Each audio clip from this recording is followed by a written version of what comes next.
Hi, Dave. Hi, Eric. Hey, Dave. Do we curse on this podcast? Yes, Eric. Yes, we do. Are you ready, kids? Get your parents' permission, check your mailbox, and grab your shopping cart.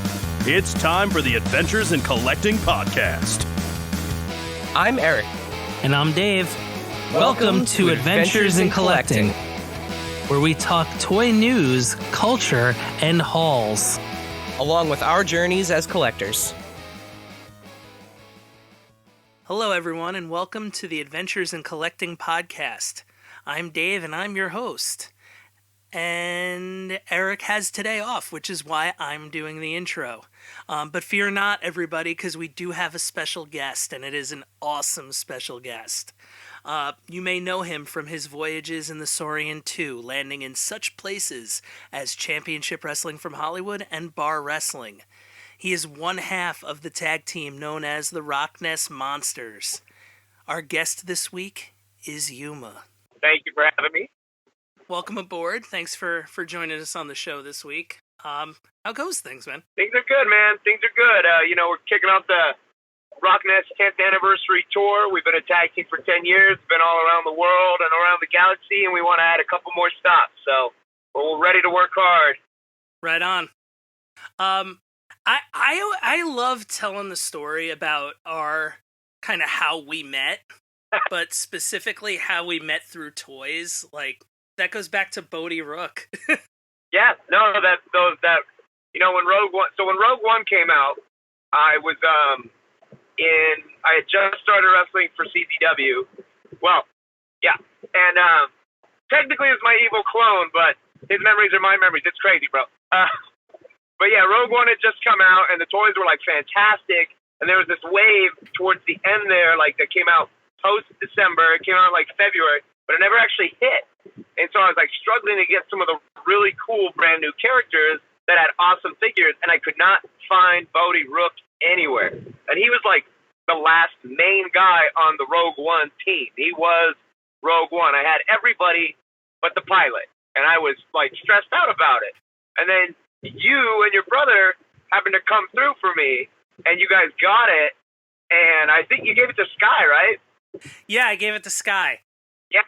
Sky had brought the United TV title to defend against David Starr at CCW, and you made the handoff, and that made it back safely to me here in California, and it was just great, like, because I don't like shopping online. I hate it. It takes the thrill of the hunt away. But that hunt was dead. There was no way. It was not going to hit retail. There was no intentions of it. They never did. Well, actually, what's weird is it did. I'm lying. It hit once, and I found everyone in the wave except for him. So someone took, like, the one Bodie, and I was, like, livid, and then you came through and saved the day. I saw 3 of them that one day. I'm like, you still need this, right? And then... And you were like, yeah, can you give it to Scorpio Sky? And I'm like, I will absolutely do that. I'll be there this weekend. And, yeah. And that worked out perfect, man. It was your savior. And honestly, that's one of the best Hasbro figures to come out since the Disney purchase of Star Wars. There's been a lot of great figures, especially in that scale and in that simple style. But that's one of the best because, I mean, everything about him was completely unique. And Star Wars isn't known for reusing parts. Typically, everyone has a unique mold. But his stuff was real special. And his accessory, a lot of people came with weird stuff they don't use. But his accessory was, like, film accurate. It was awesome. It's a great-looking figure. And that's the kind of shame of that line disappearing. That kind of, like, basic... I want to say it's like a 5-point of articulation line, but that's... Yeah. It's the classic scale, 3.75 inch, and then the little limited articulation, which, it doesn't bother me. Like, I like that. I have an imagination. Sure, I would take some elbow joints and knee joints, maybe a ball joint shoulder, but that's all I need. That's all I've ever needed to have fun. I don't need the super articulated stuff. And on that smaller scale, a lot of times it looks like trash. There's a set out right now at Target. And it's Luke in his Dagobah fatigues, and it comes with a Vader whose helmet breaks apart to show Luke's face. Comes with an amazing Yoda. So 2 of those figures are amazing. And then Luke has these like overly jointed, bare, muscular arms that look like garbage, and people are passing on it as a result. I just saw it. It's weird. I think It's bad. Yeah, I think my brother just picked that up. It's on our Instagram. I think he took some pictures of it. But yeah, the Yoda's fantastic though. That's probably one of the best Yodas I've seen in ages. I think it's the best Yoda in that scale ever by far. And then depending on what comes out in the Black Series, because those get better and better. That's just not my forte. But that's definitely the best Yoda in the small scale. By far. Yeah, absolutely. It's such a good figure.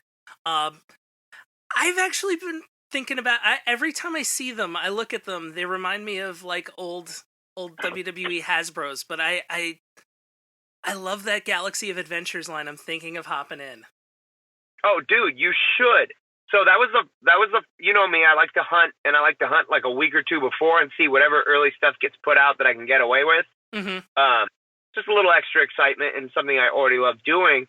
And I went to Kohl's the day before, an entire day before Force Friday. No, it was the Wednesday before. It was 2 days before. And sure enough, they had the Galaxy Adventure figures. And I really like stylized stuff. I like when properties I like are taken and twisted into just someone else's drawing of them. Whether it be like anime style or like chibi or even like super gross out. But this is just like a really cool, like cartoon style. And the figures themselves are fantastic. It's kind of sad that they are not selling well. I mean, they're sitting everywhere. Not all of them. You can't find Finn real easily, but I mean, like the troopers are sitting, Kylo is sitting, Rey is sitting, but like some of the more unique ones like Chewbacca, those are selling well, but I love them. I got the Jet Trooper and the Finn, and their articulation is awesome. It's not too much. They look good. The paint is good, and they have action features, which I hate, but they're very subtle. There's no buttons, and you can avoid them completely while playing. Yeah, and the other thing that I was looking at too is that it is a brand new line. It's a jumping off point, which I think is, unless you've been collecting Star Wars forever, which for me it was always a difficult thing because there's just so much. Yeah. And I had a lot of the Return of the Jedi era figures from when I was a kid. So we're talking like proper Return of the Jedi with the lightsaber arms and stuff like that. Yeah. It's a cool jumping in point because it's new. The only thing that's, and it is cool because it's not often we get a brand new like style. Mm-hmm. And it's brand new. It's 5-inch, so it's not even like in scale with anything else they've done, which bothered a lot of people. But I mean, I think it's neat. And other than like the really gimmicky ones for kids, like the ones that you take apart and can put back together differently, this is the first really new one in decades. I guess since the Black Series in 2013. Yeah. But you're right. It's cool to jump off, but I'm worried that they're not going to keep it going because it's just not selling well. Mm-hmm. And then it kind of makes you wonder: are the regular kind of classic size, the 3 3/4, going to come back? I think they have to. I think they were taking maybe a little break because so many sold so poorly, ended up on clearance, ended up being at the 99-cent store, which is awesome, by the way. I think they just didn't sell as well. Toys R Us clothing changed a lot, but you would think they would pull back entirely and not take a new risk. So it's really weird to me, and I'm sad. I'm genuinely sad. Like, I'm super sad that I don't have any of my classic scale from these new characters. Like, the vintage collection I like, but it costs more, which is a bummer. Mm-hmm. Some of them they're overly articulated. So far, I've gotten Zori Bliss and one of the Knights of Ren, and those are fantastic. But, I don't see me getting everyone from the new movie like I normally like to, because I don't know if they're all going to translate well in that super articulated style. So I'm bummed, but I'm also being patient because I think they will come around and they'll hit that simple style again. It's just so weird with it being the last movie of this saga. You would think they would have at least just done all these new movies. Like, why skip this movie? But we also don't know. They could be hitting in the spring to carry over for the fact that there is no new movie coming. That's true. Because they're going to need to fill these gaps. They filled the gaps from, post Clone Wars animated series to Force Awakens with just rehashes over and over and over. And they didn't sell because it's like, well, I already have Jango Fett. Why do I need this one? Oh, Obi-Wan comes with a battle droid. Like, cool, but I already have one of each of those. Like, so yeah, it's funky, but I think I'm just gonna hold out hope that in the spring we're gonna get a big drop of that, celebrating both Rise of Skywalker and the Mandalorian, because the Mandalorian is gonna be in the vintage scale as well, the super articulated. And I'm all in on that, but those don't come out till May, and I'm already hooked now. So I ended up actually getting Black Series figures, which I never do unless they're gifts. Okay, that was going to be my next question, is where do you sit on the Black Series stuff? I love it, but as a guy who likes to display as much as he can, it's hard. They're big, It's the same reason I don't have much of my wrestling stuff out. That 6-inch scale is just, it's big, They're sturdier, they're easier to display, but you run out of room quick. And as good as some of these blacks, I mean, I've passed on gorgeous figures that I love and would love to have, but sometimes I'm just like, you know what? It's $20. That was another thing too, me. I got a kid and a family, and I can't really spoil myself like I could in the past. So for me, it was like, okay, do I get this really dope Black Series figure, or do I get 2, maybe even 3 of my preferred style in the 5-point? With those being $7.99, it's almost a wash. Why not just get 3? Yeah. But yeah, I feel like for me, that's the reason why I never got into the Black Series, is just because there's so much and they're all great, and they're it's such a black hole of stuff that you could fall into, because you can't, when figures are that awesome, pick and choose. It's really hard. Oh, definitely. And there's characters I don't even, that aren't even near my favorites, but their figure is so good. Because I love toys. Obviously, I love characters, but I love toys. So when toys are super good, it makes me want them. I really liked Admiral Holdo, Laura Dern's character in Last Jedi, the one that most people hated. I thought she was great. Fantastic character. Awesome character. Yeah. And her Black Series figure is out of this world. It's got one of the best uses of soft goods I've ever seen. Her face was on point with the digital printing. It looks like Laura Dern. The purple hair is perfect. But I was just that's a gorgeous figure. And I was like, but what the hell am I going to do? Just have her yell at my Poe figure? And I don't think they made her in 3 3/4. No, they didn't, which bummed me out, because I definitely would have put her with my General Leia. Yeah. So it's a bummer that some characters get skipped over and or because they weren't popular. I don't know. Sometimes it's frustrating who gets a figure and who doesn't. Star Wars has always been pretty good about making damn near everybody, but we still have a lot to go, especially from these new movies and especially in that scale. Yeah. So hopefully they come back to it. I think they will. They're going to have to fill the gaps, and I don't know if they'll just focus on the vintage line, because it's, $11.99 compared to $7.99. Eventually, with the tariffs and everything, instead of prices going up, that might be why they're just going to sell their higher margin figures. It's got a higher price. I'm sure it doesn't cost much more. So that might be why they're focusing on it too, is because of all the trade shit. Yeah. I don't know. Now, another thing that I think, and we talk about this with just the idea of loving toys, is your retro shelves. And you've put the retro shelves up on social media recently, and they're fantastic, because it not only takes me back, but it's a way to kind of see that how toys have kind of evolved, almost in some form or fashion. Oh, definitely. I mean, my retro shelves are some of my favorite, and I would say out of the 2 I posted, probably 95+% of each are my originals from my childhood. Okay. That is not re-gotten stuff. That's my stuff from my childhood. The lunch boxes that have more toys inside them, mind you.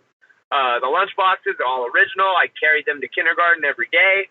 My mom. I think my very first lunchbox was my X-Men one, and then I think I had a Monsters in My Pocket one for first grade. It might have been flip-flopped. I have to check my kindergarten photo where I'm holding No, yeah, I'm holding my Xbox lunch, my X-Men. I hate Xbox. My X-Men lunchbox and my Ken Griffey Jr. folder. Nice. So yeah, like those are my like original things. I could tell you right off the bat. The only things that I've gotten recently are the Waterworld figures. I passed on those as a kid and always regretted it. And I got those real cheap on eBay recently in the box. I got to open them and everything. Oh, very cool. And then the Beetlejuice figure I got recently at a toy shop. It was just too good of a price. It had all his swords. His head was still fit on nice and tight. So I got that one. And then a couple of the monsters in my pockets I've gotten recently. Because I never had all of Series 1, and I really want to complete it. So one of my buddies that goes to bar wrestling all the time, we did a little trade, and I was able to get a hold of some of the ones I'm missing. And I'm almost done with Series 1. I don't even think I'm going to try on Series 2, and definitely not on Series 3 because they're so hard to come by. But, you know, if I see Series 2 ones when I'm out in the wild at swap meets and stuff, I'll grab them. You know, they're always pennies. They're cheap. No one knows what they are. But, yeah, man, that's what I love those shelves because that is my life. That is my 30-plus years of toys, and that's not even close to all of them. Those are just the most fun ones that I know my son likes to look at, some of my favorites. And you know, you're right. It shows the progression of how toys used to be.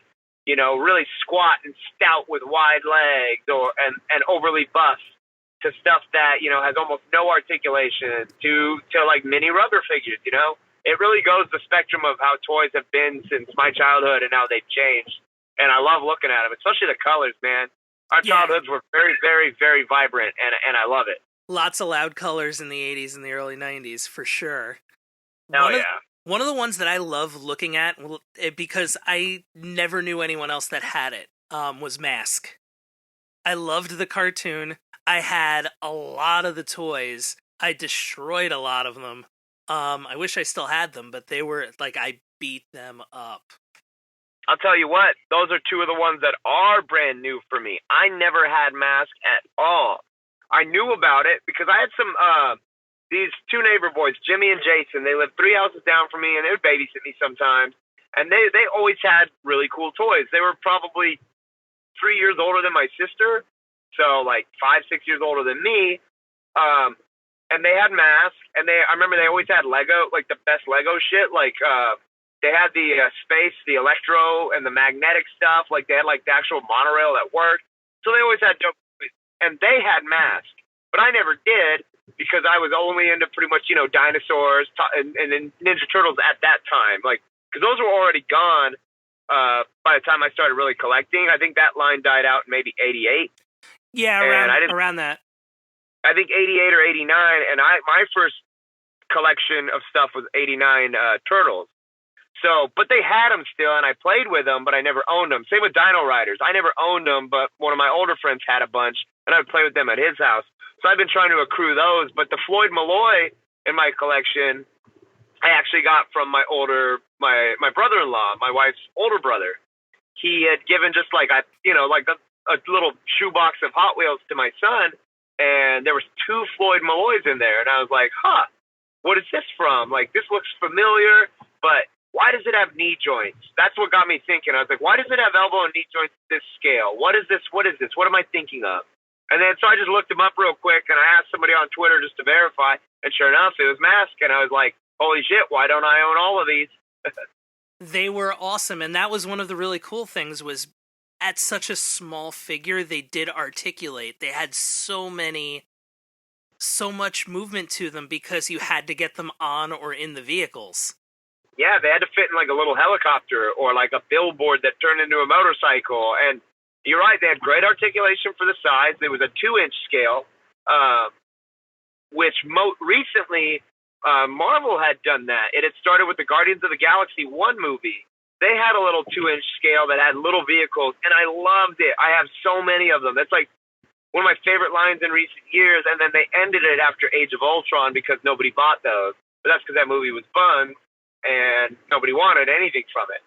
So I'm pissed because I really, really thought when Rogue One came out, since it's all Hasbro, I was like, whoa, since this is a different movie, it's not an episode, what if they do a different toy line for it? So I really thought they would jump into that 2-inch microverse is what they called it, I think, or Miniverse. And I really was hoping they were going to do that for Rogue One. Like, slightly bigger than Action Fleet ships. Like, because I have the Milano from Guardians, and it's awesome. It's such a cool toy. It fits like one figure in it, but it's great. So those are the closest thing to Mask that I feel like we've gotten ever. Yeah, those, and I like them too because they were kind of like, they had a part Transformer vibe to them, but they were masked. So me being the wrestling fan that I was when I was a kid, I was like, this is cool too because it's kind of got that, like the Demolition vibe to it. Yeah, no, and the helmets are super cool. That's the only thing that's bumming me out when I find them loose. Of course, they never have their helmets. They're in a pile on the ground on a blanket next to auto parts at a swap meet. But I found some pretty mint ones, and I think I've paid like $1 for them. So like nobody really knows. Same with my Battle Beasts. I think I got 3 for $1 at the swap meet. I found a new lady that's from Mexico. She has no idea what any of her stuff is, and she sells it dirt cheap. She just wants it gone.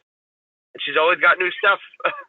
And the Battle Beast stuff, it was like the coolest like rock paper scissors of all time because it was. See, again, another line I didn't do, but man, like how cool to have a toy that's also a game, like without any stupid buttons or springs or anything. It's just a toy, and it's like, hey, it also is this.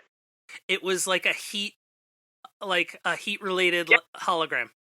One of mine, I think like my armadillo that I got or something, it still works. All the others, the sticker's been peeled off, but that one still works, and it was water. It's fire, water, and wood. Yeah. Like wood? And the beauty of Battle Beasts is, and me and one of the cameramen from Championship Wrestling from Hollywood, my buddy Shano, he wasn't really into them. I posted one. He's like, yo, what the hell are those? And so I sent him a link to the list of all of them, and they've made every damn animal that's ever walked the earth. Like the most random animals. There's an echidna. There was a particular type of squid.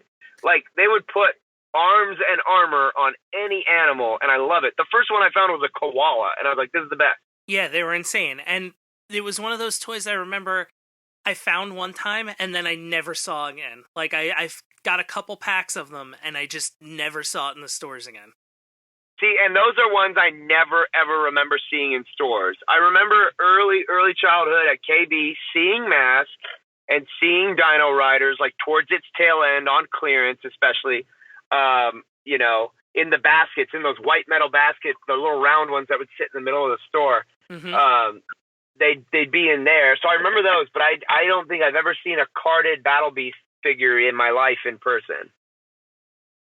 I certainly don't remember it, but I remember that they existed and that I bought them, but I couldn't tell you what the card looked like. Yeah, and I can't even picture them where they bubbled, like, and I could look it up, but it's like, I want to say they were like Muscle or Monster in my pocket in a way, but see, I can't picture them being like loose-ish like that. They're so sturdy and wide.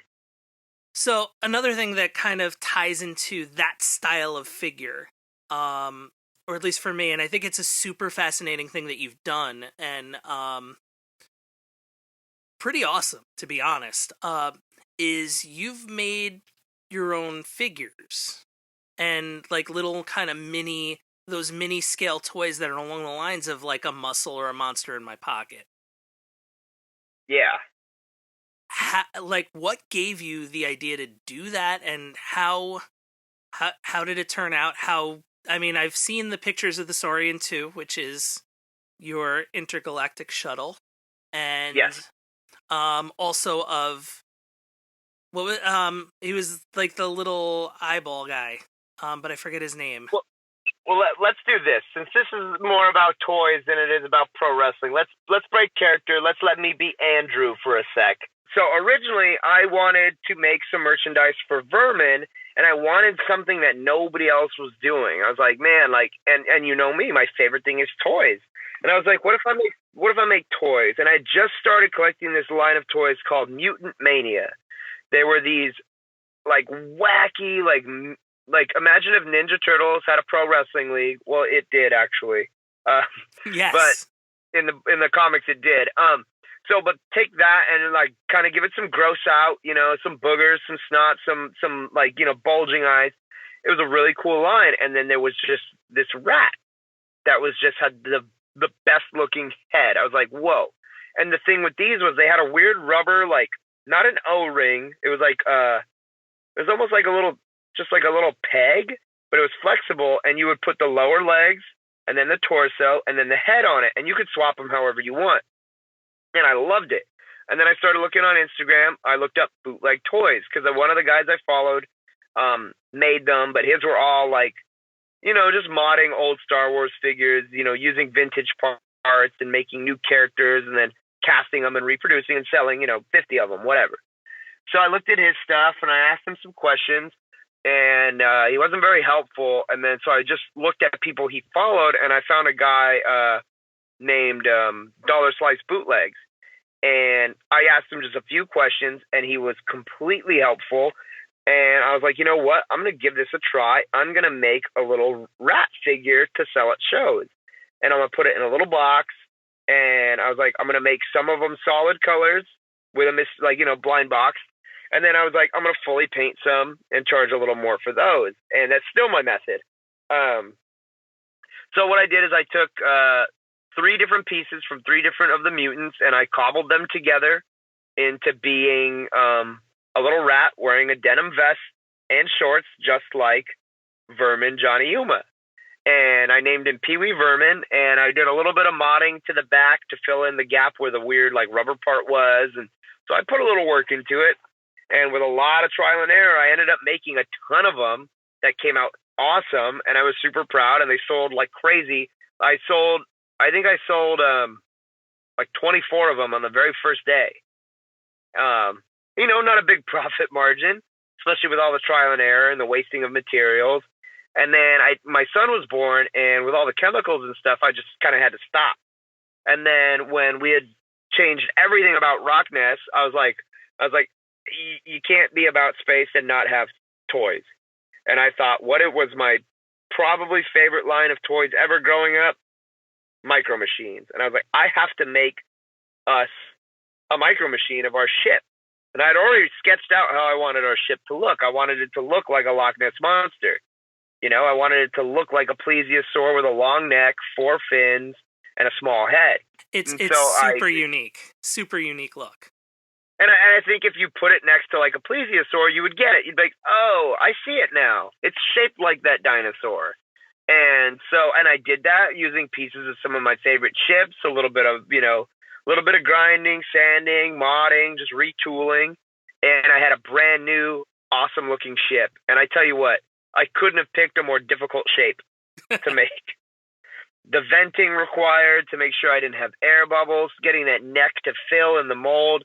I went through a lot of materials trying to get that right. But man, once I had it, I was so proud. And then I was like, well, shoot, what are they going to shoot at? Nothing. So then I decided to design a ship for Vermin as well. And that's where the Pest Fighter came in my new 2-pack of ships where you get a plain gray Saurian 2 and then a solid black Vermin Pest Fighter. And I love them. I'm so proud of them. I really am. And I'm still missing a tool that will help me get next level, which is why I haven't made the figures of me and BHK yet.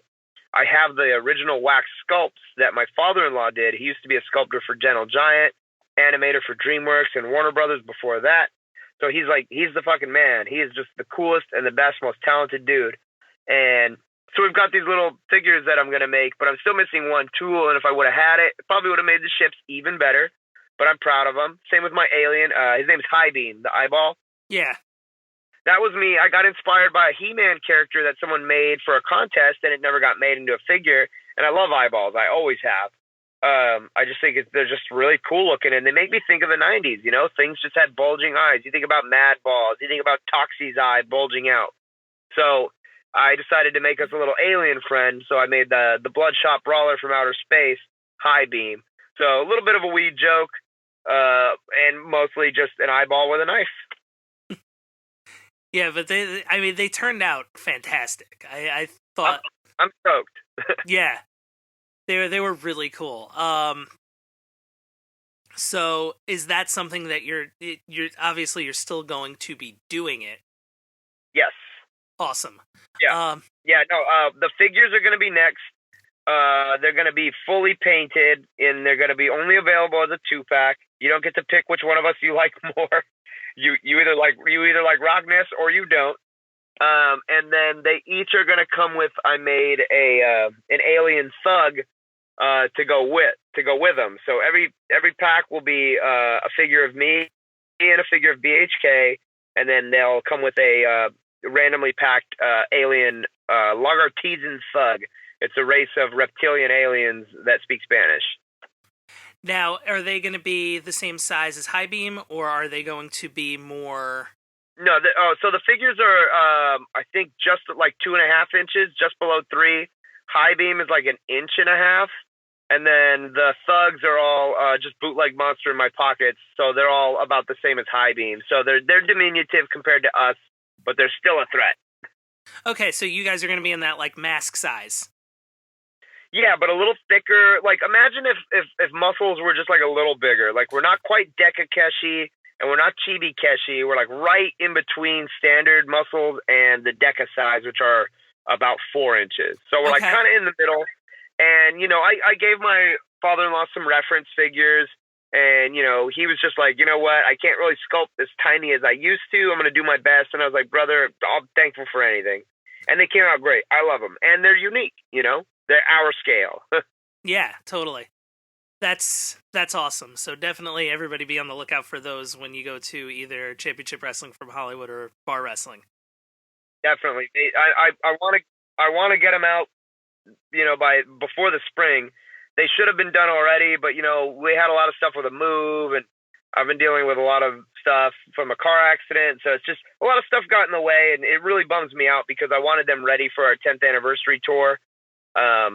But we're going to do those. And then also my biggest undertaking is I'm making articulated, Kenner scale figures of me and BHK in our outfits that we wore returning from space. The more like cargo look with the sleeves and stuff like that. So yeah, so I have some 5-point of articulation figures of us coming out as well, but that's going to be my biggest undertaking by far. That's awesome stuff. I'm looking forward to seeing all of that once they're finished, because it's definitely something I enjoyed kind of looking at the in-progress stuff on social media. So that's super cool. Yeah, and I love sharing that. I love sharing that too.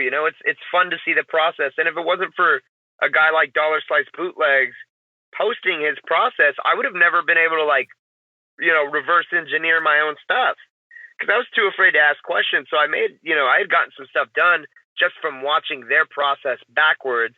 And then I finally got the guts to ask, hey man, I need help. And he's helped me so much since then. So, I'm really grateful because it's an artistic community, but there is money. Some people, this is their only job is making toys. So they got to be very protective, but some of the guys are still so helpful and it's great. I really appreciate it, and I don't think my 2-pack of ships would have come out as well as they did without some help. So, kind of transitioning from that into wrestling. Now, I know we're mostly a toy podcast, but there's still got to be a ton of fascinating stuff that you have just from your career. Oh, absolutely. My wife gets a little mad. I wouldn't call me a hoarder. I'm a collector. You can walk on my floor. There's not stuff everywhere. But, I've never gotten rid of a single piece of wrestling gear that I've owned. It's all very important to me. There's memories attached to every single pair of tights, no matter how ugly, no matter how poorly they fit. It doesn't matter. There's a memory on every single one of them. So I've got all of those. I've never gotten rid of a pair of gear, including my very, very original Johnny Mahalo debut shorts, which were not even close to what I designed. I swear to God, it's the ugliest damn gear on the planet. Someone described it as Doink Goes to the Beach. So take that for what you will. They're awful. They're hideous, and they're put away, but I'm not going to ever get rid of them. And then I'm trying to think of what else. Oh, I have a vest, my denim vest. I used to, after I would work for a new company, I would always write that company on there. So it's covered. John Carlo was there when I added CZW to the vest. And, that's really special to me.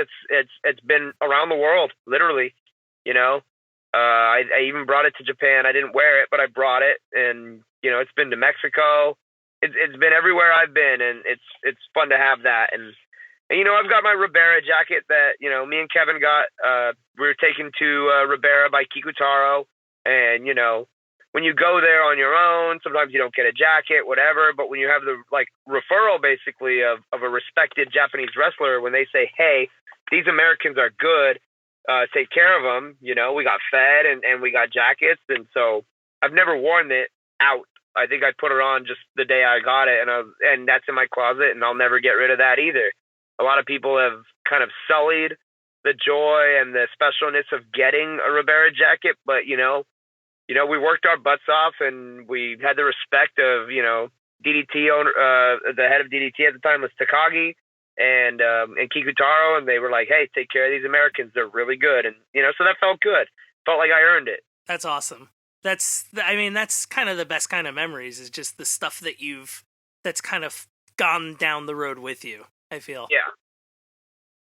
All right, we're going to wrap up with just kind of the last thing, and it's something that I know we both absolutely have in common. I know you're a big Disney park guy too. Any cool stuff from, as far as what any cool souvenirs or anything like that you collect from the parks as well? For me, I have from East Coast Disney, we have the Magic Bands, which are kind of like the park tickets. I have a kind of linked up, I just kind of wrap them around each other, so I have almost like a large belt of Magic Band. That's super cool, because I know they just came out with Mandalorian ones. There's so many cool ones, and I mean, is without saying the price, is that an expensive hobby? Because they look fancy, they look high tech. I mean, the big thing is they're your hotel key, so you get one every time. You can purchase more. I got a Chewbacca and Porg one last time, but ultimately you get one, just a solid color one every time you stay. Oh, see, I didn't know that. That's really cool. Yeah. Yeah, that's a cool thing to collect. I mean, we don't have those here. I like that. That's something unique to your side, I mean, for me, we started doing some of the popcorn buckets, some of the cooler cups, the BB-8 one that came out in 2015 is awesome. It's just super detailed. It's weathered and aged, he's been in the desert of Jakku. It's great. It's like a toy almost. We have some of those. My wife's big collection is the Disney Tsum Tsums, the little stuffed bean-shaped ones that you stack. We like those and the little rubber ones that they used to sell at Target and everywhere. They would do blind bags. I'd open them with my son. That's our main Disney thing. But, I've got some stuff I have this cool Disney Afternoon pin that I got in, probably 93 or something. One of my earlier trips to Disneyland. Because my mom is from Orange County, and she has a friend that was is still one of the heads of pyrotechnics there. And so, we got hooked up sometimes when I was a kid, and randomly, we won 3 different sweepstakes to Disneyland.